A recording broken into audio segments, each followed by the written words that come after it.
I'm here with my worm bin. It's a tower bin, and I'm ready to harvest some castings. The first thing you want to do is periodically check your spigot here to see if there's any liquid runoff. You don't want any. That means that your worm bin got too wet. So we're going to turn it on and see.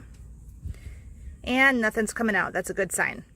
This is the bottom tray in my worm bin. I took the other ones off and just set them aside. And these are the castings here. This is what I'm going to harvest. And you can see they look great. But, oh, there's a little worm right there. We need to separate out some of the worms.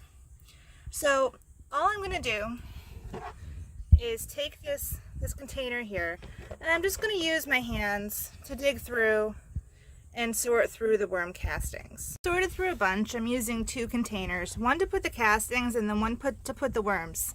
So this bin here, you'll see I'm putting the worms. I'm not being too fussy about getting any castings in there. It's totally fine. I'm separating these because these worms are not likely to survive if they go into my garden.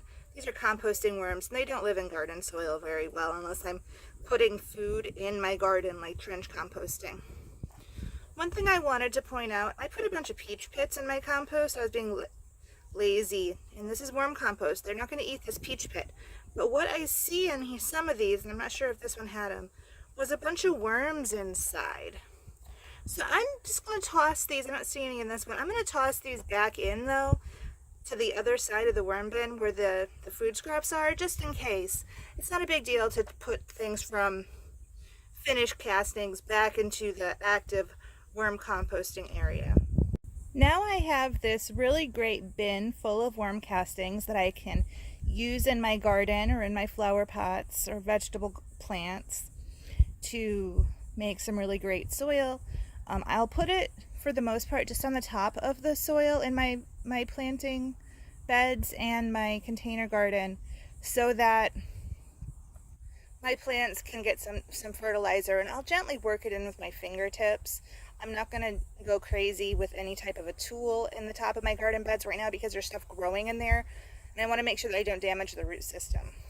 Once I add the worm castings, I'll add a little bit of mulch to the top to protect them from the sun. But otherwise, this is just going to be good to go. Real easy to make, real easy to use.